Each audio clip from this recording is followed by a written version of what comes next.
Ya gemes beneran gemes, tapi saya belajar juga dari Mas Handoko bahwa kita nggak boleh greedy gitu. Pada saat kita greedy, nah itulah peluang kita untuk boncos ya, bukannya cuan.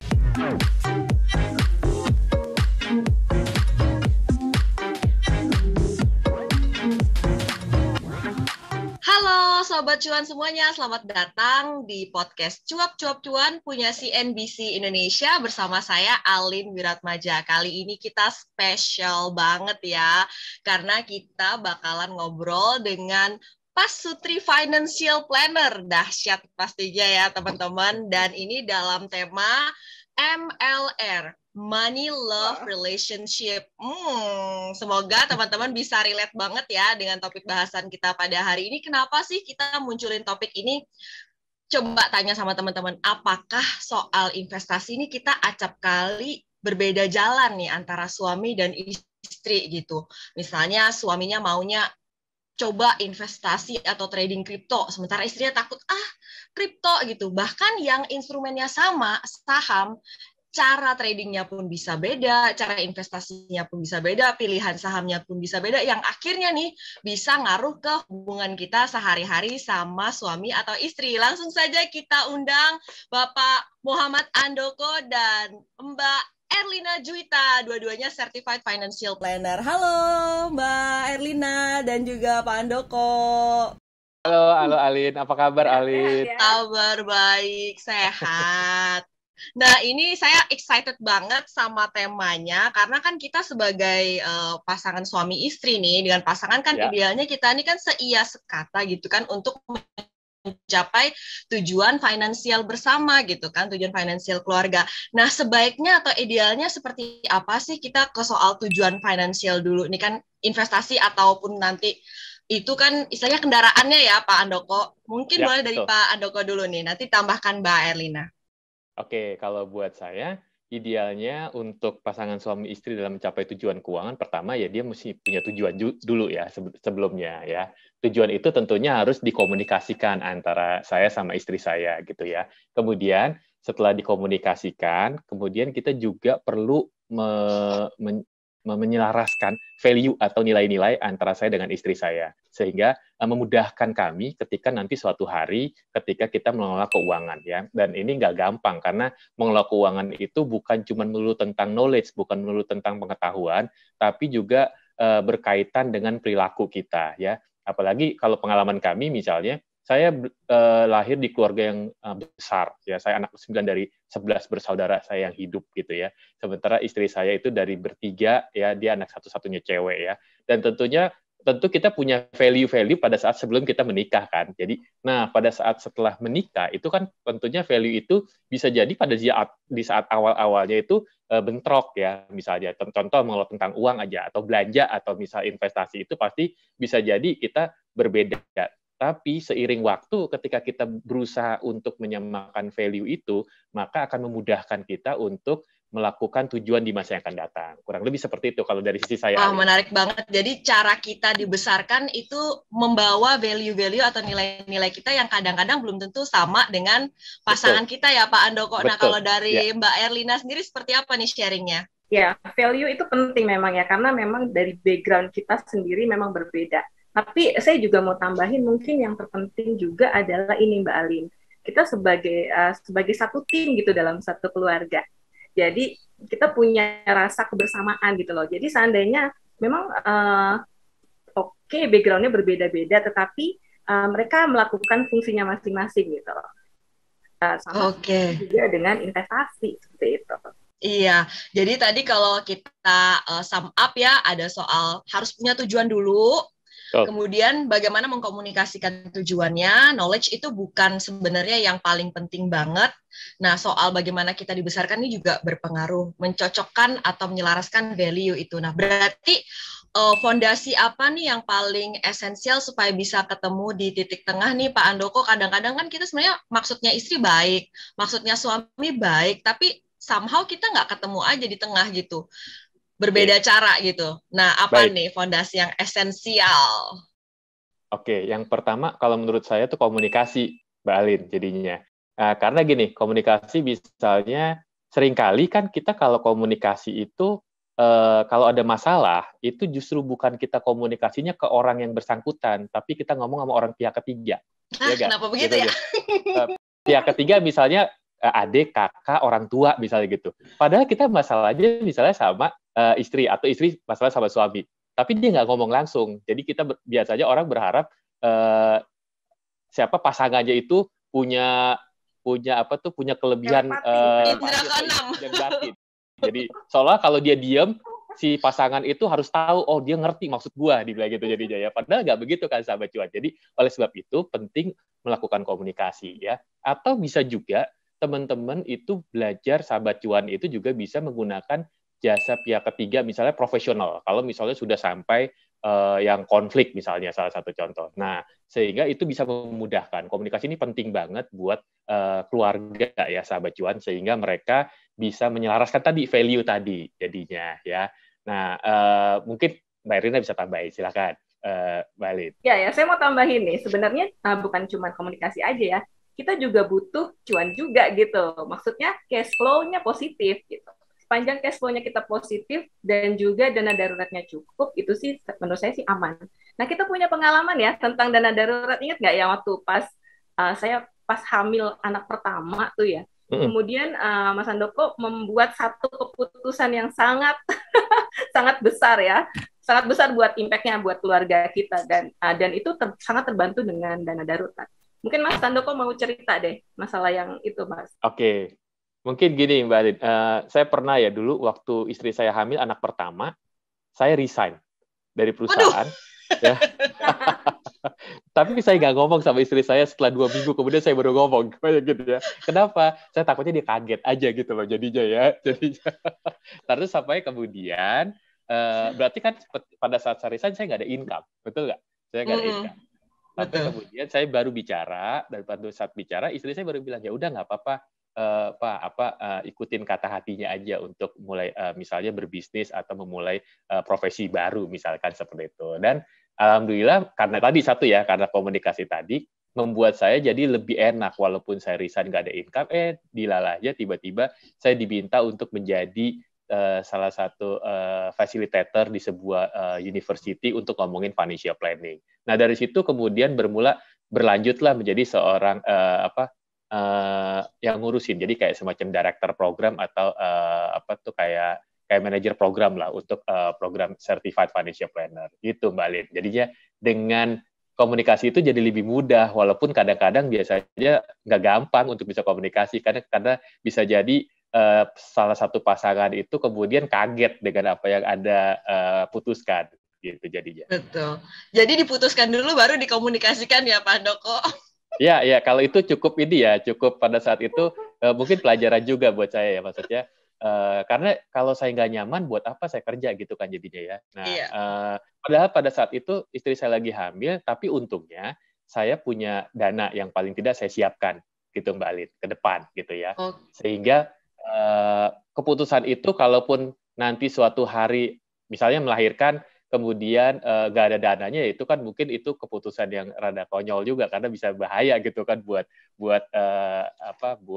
keluarga ya gitu. Iya, Pak Handoko, jadi pas banget nih bridgingnya dari dana darurat ke investasi. Menurut Pak Handoko dan Mbak Erlina sendiri, apakah wajib nih dana darurat terkumpul dulu atau kita bisa sambil jalan nih kalau soal investasi dalam keluarga nih Pak Handoko? Kalau menurut saya sih kita harus bangun dana darurat. Jadi tadi Mbak Erlina udah bilang cash flow management itu penting banget buat kita untuk mengelola uang sedemikian, kemudian kita bisa menyisihkan sebagian atau bisa melakukan surplus. Itu adalah membangun sebuah kebiasaan untuk bisa menghasilkan surplus, atau pada saat yang bersamaan kita sedang membangun kebiasaan untuk punya mental kelebihan, kurang lebih gitu ya.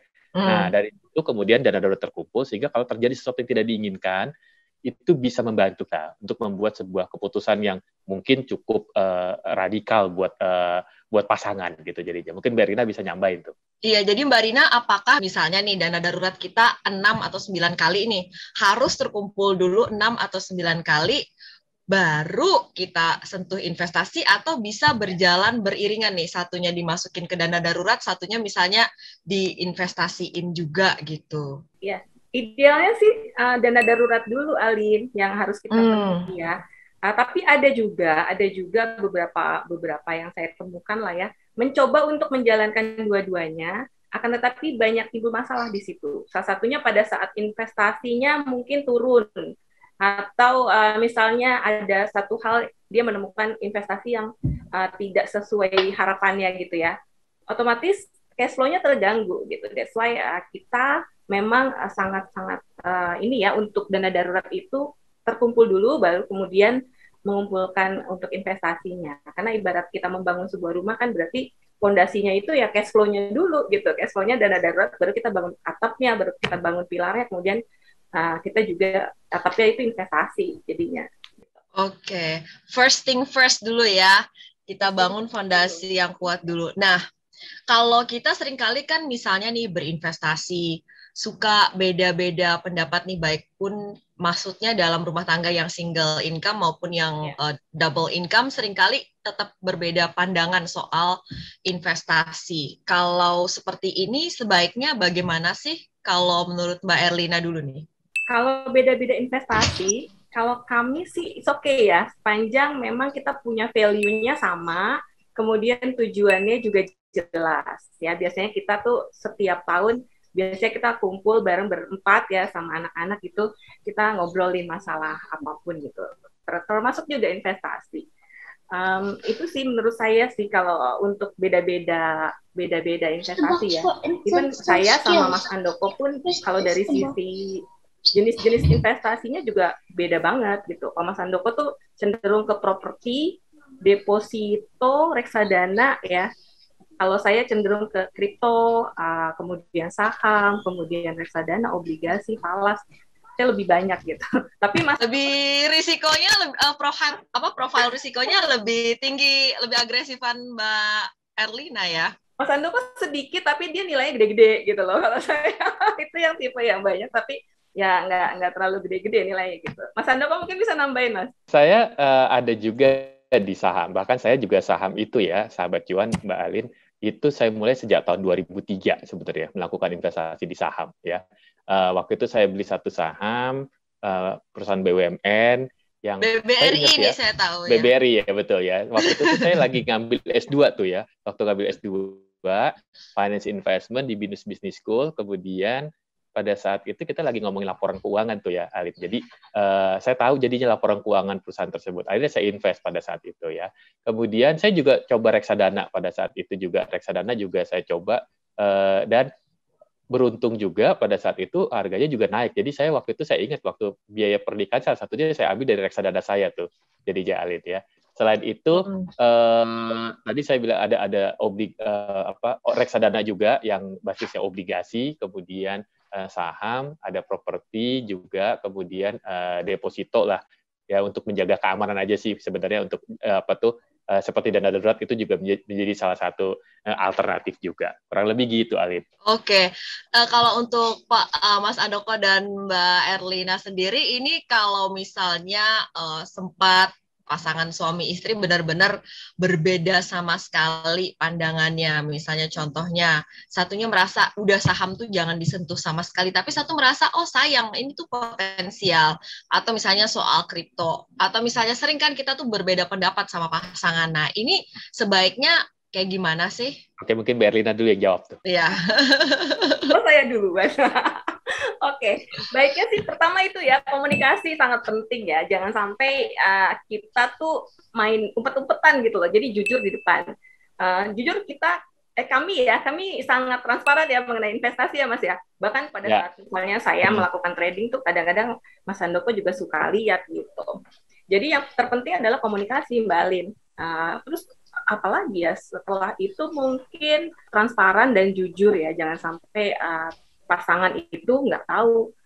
Karena banyak kasus ya, pada saat misalnya ada pasangannya yang satu meninggal, kemudian yang masih hidup, jadi ketahuan gitu loh. Jadi terkaget atas misalnya ada utang, ada loss investasi atau apapun gitu. Jadi yang pertama adalah komunikasi dan juga jujur. Oke, selain untuk misalnya mengetahui di instrumen apa pasangan kita berinvestasi, apakah perlu sampai kita mengetahui istilahnya email apa yang digunakan, username-nya, password-nya? Karena nih teman saya ya ada suaminya kena stroke gitu ya, sudah tidak bisa beraktivitas. Tapi dia tahu suaminya itu ada di akun sahamnya gitu, tapi dia nggak bisa withdraw, dia nggak tahu caranya. Nah, kalau menurut Pak Andoko seperti apa nih sebaiknya nih pasangan suami istri? Ya, sebaiknya dia tahu di mana tuh investasinya, apa aja produknya, di mana investasinya. Sehingga kalau terjadi sesuatu, mereka bisa produk masing-masing. Misalnya kalau misalnya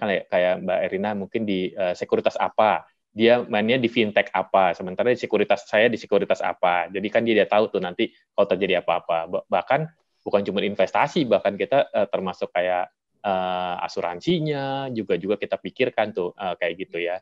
Nah, tadi Ali juga sempat nanya sebenarnya apa perbedaannya ya. Jadi contoh ya, kalau Mbak Irina itu dia biasanya sering melakukan investasinya tuh hampir rutin, tiap hari itu dia lakukan, dia plototin tuh pasar modal gitu ya. Nah, bahkan dia menggunakan beberapa fintech yang lain. Sementara kalau saya itu ya lebih sedangnya itu menggunakan sekuritas yang saya buy call aja gitu loh. Jadinya saya nggak terlalu menggunakan teknologi untuk melakukan investasi. Saya lebih senang saya langsung ke representatifnya, nanti saya tinggal kontak. Saya mau beli ini harga sekian misalnya gitu. Jadi saya nggak mau tuh langsung semuanya pada teknologi ya. Jadinya saya langsung dapat keputusan. Terus yang kedua, bisa jadi juga kalau saya lebih senang melakukan investasi sahamnya itu di sebuah perusahaan yang fundamentalnya bagus kalau saya jadinya ya. Jadi saya nggak tergoda tuh misalnya sama teknologi yang misalnya lagi bagus, lagi ini, walaupun sebenarnya pada saat yang bersamaan saya juga mempelajari kira-kira mereka gimana nih melakukan valuasi sahamnya sih gitu ya. Bahkan kadang-kadang ada beberapa murid-murid CFP saya yang misalnya menjadi manajemen di situ, saya cuma pengen tanya nih bisnis ini seperti apa sih ke depan gitu. Jadi supaya saya bisa juga melihat ke depan di masa yang akan datang apakah ilmu yang saya gunakan misalnya untuk melakukan valuasi saham itu masih berdasarkan fundamental atau someday nanti bisa berubah karena misalkan perusahaan-perusahahaan teknologi misalnya bukan cuma melulu fundamental tapi mereka juga ngelihatnya misalnya value-nya atau mengejar revenue seperti itu. Jadi Alin. Kalau Mbak Rina gimana? Silakan tuh. Mbak Rina penasaran, saya juga pengen nanya tipe-tipe sahamnya gimana nih? Saya belajar dari Mas Andoko sih. Prinsipnya dia tuh jangan greedy katanya gitu kan. Tetapi saya tuh tipe orang yang penasaran gitu kan. Kalau untuk saham saya tuh pisahkan Mbak. Jadi yang satu akun itu saya sengaja untuk investasi, yang satu lagi saya bisa otak-atik untuk trading kayak gitu. Nah, masalah pemilihan sahamnya kalau untuk yang trading tergantung gitu. Jadi saya nggak milih fundamental, saya milih gerakan moving average aja gitu loh. Yang penting menarik pergerakannya ya, Mbak. Ya, yang penting dia sudah breakout ya udah saya beli. Nah, masalah yang ngeliatin plototin pasar saham setiap hari itu saya nggak beli setiap hari gitu. Jadi saya hanya mantau aja. Tetapi begitu menarik nih, pergerakannya menarik nih, sudah breakout gitu ya, saya beli gitu. Nah, untuk yang satu lagi saya sengaja untuk invest biasa, rutin lah, setiap bulan ada. Nah, soal kayak gini kan seringkali nih suami sama istri beda nih. Misalnya sama-sama saham, Pak Andoko tadi kan fundamental first gitu kan, in fundamental we trust gitu kan. Mbak Erlina YPC yang penting cuan kalau untuk akun trading gitu kan. Nah ini kalau beda-beda gini kan saya mendapati ya teman-teman saya sendiri tuh suka ya berujung pada misalnya yang satu mau beli ini, jangan beli. Wah, ternyata sahamnya terbang. Yang satu, beli ini aja, beliannya bagus, fundamentalnya ternyata merosot terus ke dalam. Nah, kayak gimana nih view dan insight dari Pak Andoko? Kita ada pengalaman waktu Bris mau nanjak ya. Aduh, sayang banget, saya tunggu sebenarnya nyesel banget ya. Padahal kan Mas Andoko lumayan ya kalau lihat secara cash flow-nya gitu, dia udahlah tenang aja. Tapi saya nekat, akhirnya invest sendiri gitu. Dan akhirnya dia juga bisa belajar sih, oh iya ya ternyata naik ya, Brisnya naik. Pak Andoko tapi nggak ikutan. Nggak ikutan dia. Atau contoh juga ya, mungkin ada salah satu bank digital ya, yang lagi ini ya. yang lagi ngetrend ya. Saya nggak usah sebutin apa aja deh ya, misalnya ya. Jadi, sudah tahu lah ya kita kira-kira lah ya. saya udah tahu lah ya. Nah, kalau padahal saya udah tahu tuh waktu saya telepon ya, itu masih 500 tuh. Saya tahu tuh. Sekarang harganya udah 1.400-an kalau nggak salah. Tapi tetap ya tadi saya bilang, saya tuh tipikal orang yang nggak terlalu mudah percaya. Saya harus lihat fundamental keuangannya tadi saya bilang jadinya. Kalau saya lihat fundamental keuangannya kurang fundamentalnya ya memang lagi banyak pengeluaran ya. Iya betul, memang saya tahu. Walaupun saya tahu ya di teknologi itu mereka itu kan sebenarnya masih loss karena mereka banyak pengeluarannya di teknologi kan, iya nggak? Iya betul. Gemes nggak sih kalau gitu ya? Nah, gimana kan suka kita gemes-gemesan gitu kan, terus jadi kayak bete-betean sama pasangan gara-gara hal-hal begini nih, peluang cuan depan mata, nggak diambil gitu kan? Gimana nih Mbak Lina? Ya gemes, beneran gemes. Tapi saya belajar juga dari Mas Handoko bahwa kita nggak boleh greedy gitu. Pada saat kita greedy, nah itulah peluang kita untuk boncos ya, bukannya cuan gitu. Jadi sebenarnya ini rem terbaik buat saya nih Mas Handoko. Jadi dia bisa mengendalikan ya kalau seandainya kita sudah over ini udah over overacting untuk masalah trade. Jadi Alin penting juga kenapa saya belajar fundamental, karena saya juga punya pengalaman. Waktu tahun 2003 kan saya beli saham, saya buy and hold. Sampai sekarang masih saya hold tuh, ya. Tapi di tahun 2005 saya juga pernah beli saham juga yang saya buy and hold, nggak taunya malah delisting. Jadinya ya, delisting. Atau ada beberapa saham yang justru kurang bagus. Kenapa? Karena kita nggak ngelihat laporan keuangannya. Jadi saya juga kasih inspirasi nih buat sahabat cuan. Jadi nggak melulu yang buy and hold itu dalam jangka panjang bisa dalam bagus, karena mesti ngelihat laporan keuangannya. Itu kurang lebih sahabat cuan dan Mbak Alin. Oke, gimana nih misalnya kita suami istri beda risk profile kayak gitu, tapi apakah misalnya contoh nih, ini kan banyak banget belakangan hype kripto ya, mungkin salah satu pasangan dari Pak Sutri ini ada yang sangat kripto sekali, sementara satunya kayak, apa sih ini nggak ada fundamentalnya, kayak gitu misalnya ya. Nah, apakah kita biarin aja, atau kita kasih sebuah terms and condition, oke, boleh kamu kripto, tapi hanya sekian persen, atau kayak gimana sih? Atau misalnya pasangan satunya yang menentang kripto ini lebih baik, oke, ikut belajar deh, biar bisa jadi rem pasangannya. Sebaiknya seperti apa sih? Saya mulai dari Pak Handoko dulu nih. Oke, contoh ya. Tadi kan saya bilang, saya itu salah satu yang fundamentalis gitu ya jadinya. Jadi saya biasanya akan pelajari dulu produknya tuh, Alin. Ya, saya liatin produknya, marketnya, kemudian saya lihat juga strateginya. Sampai saat ini saya belum melakukan investasi di kripto ya, karena saya lihat juga pergerakannya cukup ini ya, resikonya berarti kan pergerakannya yang volatile, jadi resikonya mencerminkan di situ jadinya ya. Tapi istri saya, dia jadi kalau dia melakukan investasi di kripto sih, saya nggak juga melarang dia, tapi juga silakan, tapi jangan yang dalam jumlah yang besar. Jadi kalau cuma pengen belajar aja silakan, tapi harus jumlahnya kecil-kecil dulu paling tidak, biar dia tahu pergerakannya seperti itu. Nanti Alin bisa belajar dari Mbak Rina, silakan tuh. Iya, Mbak Lina.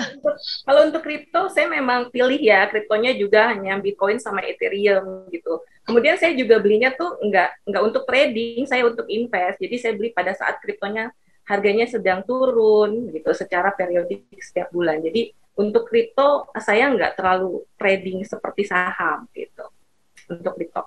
Jadi boleh dikatakan bisa kita mengikuti apa yang dilakukan oleh Pak Handoko ya, meskipun misalnya beda pendapat, tapi tetap aja dipelajarin juga instrumennya seperti itu ya Pak Handoko ya. Ya nah, betul. Gimana sih kita meskipun berbeda-beda profil risiko, berbeda-beda selera dan cara mengeksekusi investasi, tapi kita tuh tetap bisa saling support dan tetap ingat end goal kita apa gitu, tujuan finansial keluarga kita Pak Handoko. Oke, jadi buat kita sih tadi tujuan penting. Jadi yang kedua, setelah teman-teman bisa tahu ya, sahabat cuan bisa tahu tujuannya, kemudian pelajarin juga tentang produknya plus minusnya seperti apa ya, resikonya apa kalau melakukan investasi di situ. Kemudian lihat juga mengenai cash flow-nya, bisa seberapa mampu kita bisa melakukan investasi di beberapa produk. Jadi kalau misalnya produknya belum, kalau prinsip saya produknya saya belum bisa nguasain, saya nggak nguasain, atau knowledge saya mungkin hanya baru di bawah 50%, saya tuh biasanya nggak akan melakukan investasi dulu sampai saya benar-benar yakin, kemudian saya baru melakukan investasi. Boleh Mbak Erlina untuk pertanyaan yang sama? Oke, kalau untuk investasi tadi ya, saya sih lebih lebih menganut aset allocation itu penting ya Mbak Alin ya. Jadi dalam investasi itu kita juga mesti ingat bahwa untuk investasi ada 4 pilar nih ya Sobat Cuan. Yang pertama adalah kita pilih investasi yang sifatnya memang stabil. Stabil itu maksudnya dia menghasilkan return yang memang setiap bulan ada gitu ya untuk kita tambahkan. Kemudian yang kedua adalah dia bersifatnya liquid. Liquid itu maksudnya pada saat kita butuh, kita bisa cairkan sewaktu-waktu. Kemudian yang ketiga, investasi itu kita juga bisa loh pilih yang sifatnya hedging. Maksudnya pada saat investasi di pasar modal sedang turun atau sedang ada kondisi ekonomi yang kurang stabil, investasi yang bersifat hedging justru melindungi gitu. Kemudian yang terakhir adalah investasi yang sifatnya itu growing ya, yang bisa untuk kita mencapai tujuan-tujuan keuangan yang lebih jangka panjang lagi. Seperti itu. Oke. Saya minta ke Pak Andoko alokasi pembagian ininya dong Pak, asetnya tadi kan yang sifatnya growing berapa persen kira-kira, yang sifatnya hedging, misalnya nih kita mau yang emas kira-kira berapa persen, kemudian yang cukup berisiko tinggi tapi juga potensial gainnya tinggi, misalnya seperti saham berapa persen yang disarankan seperti itu Pak? Biasanya Sobat Cuan, jadi individu atau keluarga yang melakukan investasi, dia harus tahu risk profile-nya. Risk profile itu dibagi paling gampang ada 3 ya, yang konservatif, moderat, sama agresif. Jadi Sobat Cuan, untuk konservatif, Anda bisa gunakan 10 maksimal 10% Anda bisa lakukan di saham, ya. Kemudian 50-60% bisa dilakukan di deposito, sisanya bisa lakukan di obligasi atau reksadana pendapat tetap. Kemudian begitu udah di moderat, dia mungkin bisa ditambahin tuh untuk porsinya di obligasi atau di saham, misalnya depositonya dikurangin tuh, depositonya tadinya mungkin bisa sampai untuk moderat misalnya 20% deh, itu misalnya untuk digunakan suatu hari nanti dana darurat. Kemudian 30%-nya digunakan untuk yang obligasi atau reksadana pendapatan tetap ya. Kemudian atau mungkin itu 30% mau ditambahin 10%-nya dijadiin logam mulia juga oke. 50%-nya bisa digunakan untuk alokasi di saham. Kalau dia untuk yang untuk yang agresif, sahamnya bisa ditambahin porsinya bisa sampai 60%, kemudian yang bisa 60 bahkan sampai 70% ya. Kemudian yang obligasinya di range 20 atau 30, sisanya di deposito. Kurang lebih gitu, Ali. Oke, terima kasih Pak Andoko. Nah, kita ini sudah sekitar 2 menit lagi waktunya. Ya. Saya ke Mbak Erlina minta pesan dong buat Sobat Cuan yang saat ini sedang merancang masa depan, berinvestasi. Gimana supaya harmonis dalam hubungan dan juga percuanan nih? Oke, Sobat Cuan, Anda yang sudah berpasangan ya, mungkin memang masih ada perbedaan dari sisi pendapatnya menurut pendapatnya tentang investasi, kemudian mungkin pemilihan jenisnya ya. Karena saya yang pertama adalah komunikasi dulu, itu penting banget. Kemudian bangun kebersamaan, karena kita sebagai keluarga itu treat as a team gitu loh. Teamwork itu penting banget. Kemudian setelah komunikasi, teamwork, dan juga jangan lupa teman-teman value yang harus kita samakan ya. Even kita setiap tahun itu kita adakan yang namanya kumpul bersama, itu untuk menambah kebersamaan kita dan juga untuk menyatukan value sehingga tujuan keuangan kita cepat tercapainya dan juga kita mulus gitu jalannya. Demikian Ali dari saya. Asik dari Mas Andoko. Oke, kalau teman-teman Sobat Cuan untuk melakukan investasi maka gunakan teori saya 5B plus 1A. Ya, 5B plus 1A. B yang pertamanya itu belajar tentang produknya. Misalnya Anda pengen belajar saham. Produk saham itu apa aja, plus minusnya apa, resikonya apa, manfaatnya apa. Kemudian yang kedua belajar tentang marketnya.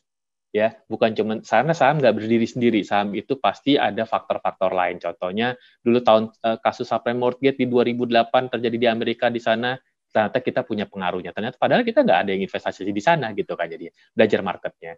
Yang ketiga ya, kemudian belajar strateginya. Jadi jangan udah belajar produknya, kemudian belajar strateginya. Misalnya kan banyak beberapa kayak contoh saya fundamental, ada yang buy and hold, ada yang trading, silakan. Kemudian yang berikutnya adalah belajar dari orang yang pernah melakukan. Supaya apa? Supaya Anda tidak kejeblos, atau paling tidak Anda kurva belajar Anda jadi lebih singkat, ya. Jadi Anda tahu kejedotnya di mana, ruginya di mana gitu jadinya ya. Kemudian yang berikutnya lagi, jangan lupa belajar untuk mengelola emosi. Tadi jangan sampai greedy tadi ya. Karena greedy itu yang menyebabkan orang akhirnya banyak yang mengalami kebangkrutan ya. Jangan lupa ya, bahkan orang-orang terkenal pun itu melakukan ya. Dan terakhir, kalau udah belajar semuanya, satu lagi yang perlu Anda lakukan, action. Itu yang saya bilang 1A-nya, action ya. Karena kebanyakan saya sering menjadi pembicara, orang banyak nanya tentang saham, tentang reksadana, saya cuma nanya satu hal. Udah, ini pertanyaan yang keberapa sama Anda lakukan buat pembicara? Udah sering, Pak. Udah pernah lakukan? Belum. Oleh sebab itu, action. Anda dengan action, miracle happen. Gitu aja, balik. Keren banget, action, miracle happen. Super sekali Pak Sutriang ini ya. Makasih banyak Pak Muhammad Andoko dan Mbak Erlina Juwita sudah meluangkan waktu berbincang dengan sobat-sobat cuan di podcast Cuap Cuap Cuan. Selamat beraktivitas kembali. Oke, thank you Alin. Ya, sehat dan berkelimpahan. Bye. Amin. Ya, sobat cuan, itu tadi perbincangan kita dengan Erlina Juwita dan Muhammad Andoko, pasangan Certified Financial Planner. Bagaimana nih biar kita selaras soal investasi demi mencapai tujuan keuangan bersama dengan pasangan kita sendiri ya, bukan dengan pasangan orang lain. Dengerin terus podcast Cuap Cuan di Spotify, Google Podcast, dan Apple Podcast. Sampai jumpa di episode berikutnya. Saya Alin Wiratmaja undur diri. Sampai jumpa, bye!